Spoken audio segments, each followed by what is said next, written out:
इसलिए हम संसार की ज्योति हैं, उस ज्योति को हमें दिया गया है, बस हमें समझना है कि हम किस प्रकार से उसे दूसरों को बांटें। इसीलिए हम सब पढ़े लिखे नहीं हैं। आप हमेशा वचन खोल के आप वचन नहीं सुना सकते, लेकिन जैसे बुद्रा भाई बोल रहा था कि ब्रदर मैं तो पढ़ा लिखा नहीं हूं, लेकिन मुझे जो वचन मुझे आता है, मुझे कंठस्थ हो गया है, मैं उसको बोलता हूँ। क्योंकि सुन के भी सब लोग पढ़ नहीं सकते हैं, लेकिन आप सुन के याद रख सकते हैं। प्रभु ने हर एक व्यक्ति को हर एक क्षमता दिया है। आप सुन के उसको याद रख सकेंगे तो आप एक बार याद कर लिए, फिर आप उसको बार बार कहीं बोलिएगा तो आपको पूरा याद हो जाएगा। तो प्रभु आपको पूरा तरीका, अन्य तरीका देता है कि आप कैसे जिए वचन में।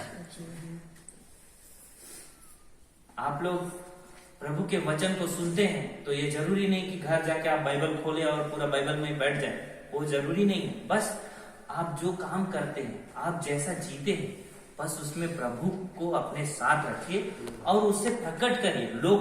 दूसरे लोग आपको देख के लगना चाहिए कि हाँ ये विश्वासी है, ये प्रभु का अच्छा विश्वासी है। आप प्रभु में जी रहे हैं, फिर आप साथ में शैतान को भी साथ में लेके चलेंगे तो आप प्रभु के विश्वासी बन पाएंगे? हमारा जीवन ऐसा है ना, जब तक हम प्रभु के लिए अपने द्वार को नहीं खोलेंगे तब तक प्रभु अंदर नहीं आएगा। किसी आदमी को घर के अंदर जाने के लिए पहले दरवाजा खोलना पड़ता है, तभी वो अंदर जा पाएगा ना। आप बिना दरवाजा खोले आप घुस जाएंगे कहीं से भी नहीं घुस पाएंगे। प्रभु में अगर आपको जीना है तो सबसे पहले आप प्रभु के लिए द्वार खोल दीजिए। वो द्वार घर का दरवाजा नहीं है, जाके अभी सब अपना घर का दरवाजा खुला मत रखिए। बोलिए ब्रदर बोला कि द्वार खोल दीजिए, हम लोग तो दरवाजा खुला रखते हैं, प्रभु आएगा अभी फिर चोर आएगा, प्रभु नहीं आएगा, चोर आके कुछ लेके चला जाएगा।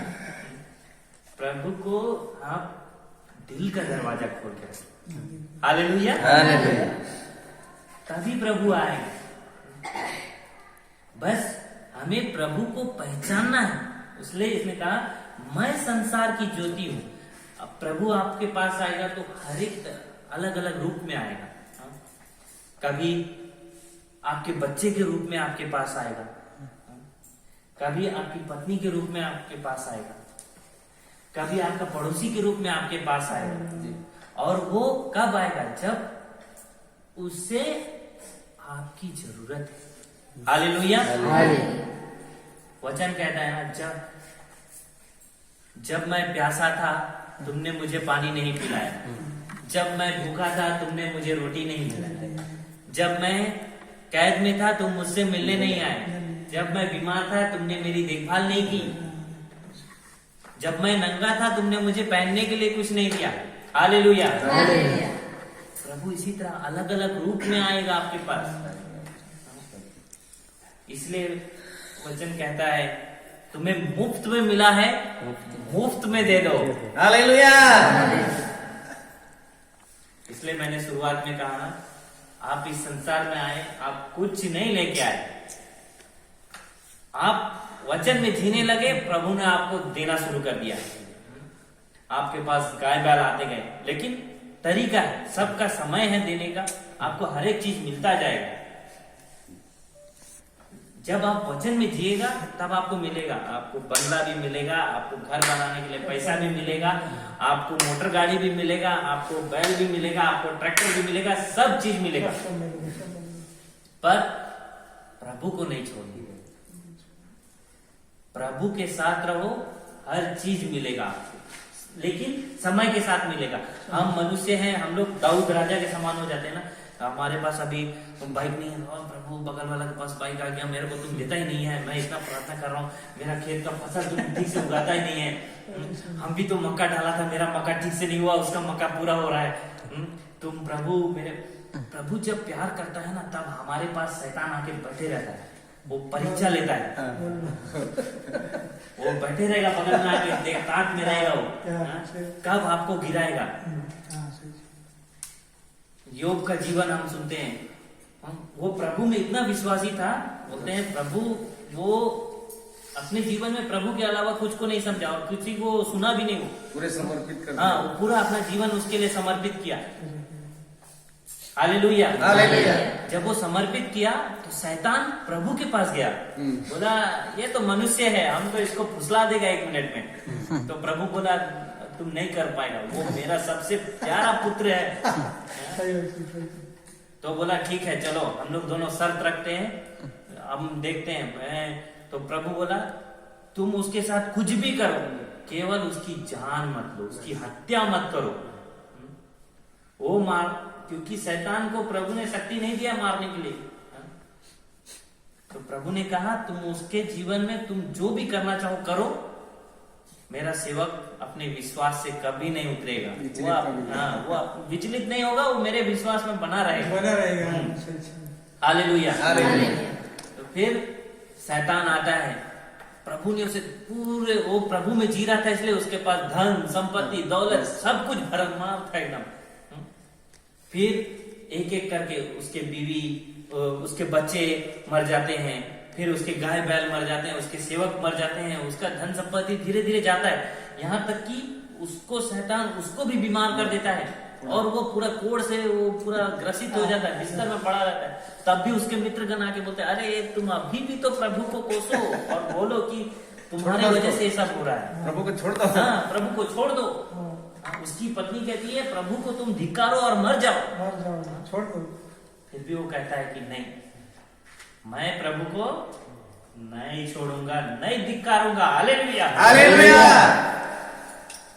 तब शैतान बोलता है अब तो मैं हार मान गया, ये अपना विश्वास में खड़ा उतर गया पूरा एकदम, अब मैं इसको नहीं पराजय नहीं कर सकता हूँ।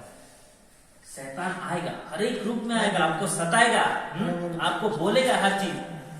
आप प्रभु के वचन में दृढ़ बने रहो, उसकी ज्योति को प्रकट करते रहो।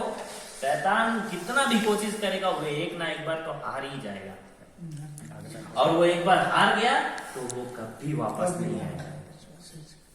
हालेलुया। हालेलुया। हम जब माँ के गर्भ में आए तो हम खुद को नहीं जानते थे कि हम इस संसार में आएंगे। जीवन देने वाला वही वचन कहता है तुम उनसे मत डरो जो शरीर को मार सकते हैं, पर उससे डरो जो शरीर और आत्मा दोनों को मार सकता है। क्योंकि शरीर तो मर जाएगा पर आत्मा जीवित रहेगा, और आत्मा देने वाला कौन है? ईश्वर है। हालेलुया। हालेलुया। क्योंकि ईश्वर ने जब हमको बनाया तब उसने अपने उत्पत्ति ग्रंथ में सुना, उसने आदम को गढ़ा, मिट्टी से बनाया ना। फिर उसने क्या किया? गढ़ने के बाद में अपना श्वास उसमें फूंक दिया ना, उसमें सांस दे दिया, उसमें प्रभु का प्राण आ गया। प्रभु ने हमें अपने समान बनाया और उसके बाद उसने अपने प्राण हमारे अंदर दे दिया, तो हम प्रभु के समान ही हैं, हम ईश्वर के ही बच्चे हैं। और इसलिए प्रभु कहता है ये मेरे बच्चे हैं, ये मेरे बच्चे हैं, क्योंकि प्रभु ने हमें अपने रूप बनाया और अपनी आत्मा को हमारे अंदर दिया। हालेलुया। हालेलुया। तो आत्मा किसका है? ईश्वर का है। हालेलुया। हालेलुया। आत्मा ईश्वर का है, और इसीलिए आत्मा शुद्ध है, पवित्र है एकदम। जैसा आप लोग नया कपड़ा खरीदेंगे ना तो पैकेट से निकालेंगे तो कैसा चमचमाता है कपड़ा, एकदम पूरा सुंदर दिखे, वैसा आत्मा एकदम पूरा शुद्ध और साफ है। हालेलुया। हालेलुया। इसलिए जब हम इस संसार में जीते हैं, हमारी ज्योति को हम ढाक देंगे ना तो वो आत्मा वो खराब होते जाएगा। याद रखिए, वो आत्मा ही ज्योति है जो प्रभु ने हमें प्रदान किया है। बस उस ज्योति को हमें हर तरह से मतलब सोचना है कि हम कैसे दूसरों को दे सकते हैं अपने जीवन द्वारा। आपकी आत्मा की ज्योति को आपको बढ़ाना है तो आपको प्रभु में जीना है, क्योंकि आपको ज्योति जलाने के लिए तेल की जरूरत है कि नहीं? हाँ? आपको तेल चाहिए ना, तभी आप जो पानी में है उसको जला पाएंगे? और तेल खत्म हो जाएगा तो जला पाएंगे? हाँ प्रभु, हालेलुया। प्रभु का वचन ही है जो हमें वो तेल का काम करता है। वो आपको शक्ति देगा, प्रभु का वचन, ताकि आप जलो और दूसरों को उजाला दो। हालेलुया।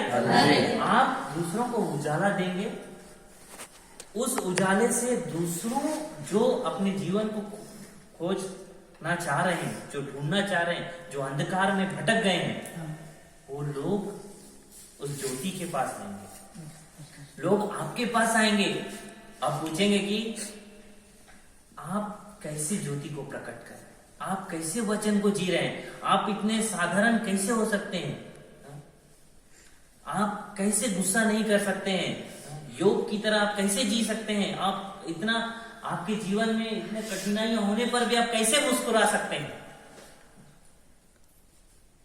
मैं बहुत बार, मैं स्कूल के समय में, जब मैं स्कूल पढ़ता था, तो मैं बहुत गुस्सा करता हूँ, मैं बहुत गुस्सा वाला हूँ।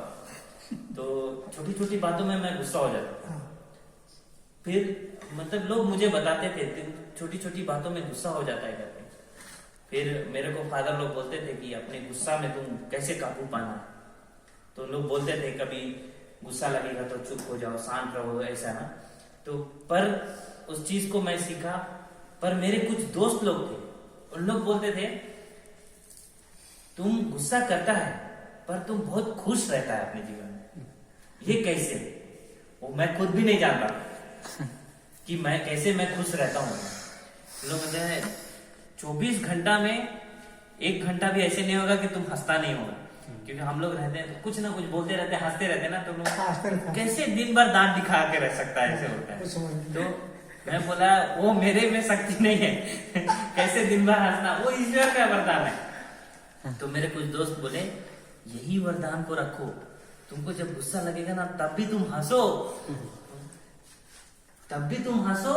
सब चीज देखो दूर हो जाएगा। Hallelujah, hallelujah. इसीलिए अपने जीवन में हमेशा खुश रहने की कोशिश करिए। हर छोटी चीजों में खुशियां ढूंढिए, आपको हर चीज समझ में आ जाएगा। आप जो भी चीज अपने जीवन में जीते हैं, आप उसको गलत स्वभाव या गलत तरीके से देखेंगे तो आपको हर चीज गलत लगेगा। आप हल जोतना चाहते हैं, आपको लगेगा कि मैं नीचे से ऊपर जोतूं तो सही रहेगा, तो वो आपके लिए सही है। फिर लेकिन दूसरा कोई देखे बोला अरे बेवकूफ तुम ऊपर से नीचे से ऊपर क्यों आ रहे हैं, ऊपर से नीचे जाओ ताकि आसान हो। क्योंकि बोलते हैं ना ज्ञान बांटने वाले बहुत मिलेंगे। हाँ, ज्ञान बांटने वाले और ज्ञान देने वाले बहुत मिलते हैं, पर जो ज्ञान ईश्वर ने आपको दिया है आप उसमें सही चलिए, आपको सही राह मिलेगा। हालेलुया। पहला योहन अध्याय 1 पद संख्या 5, पहला योहन। हालेलुया। ईश्वर की स्तुति हो, ईश्वर की स्तुति हो, ईश्वर को धन्यवाद, ईश्वर को धन्यवाद। पहला योहन अध्याय 1 पद संख्या 5।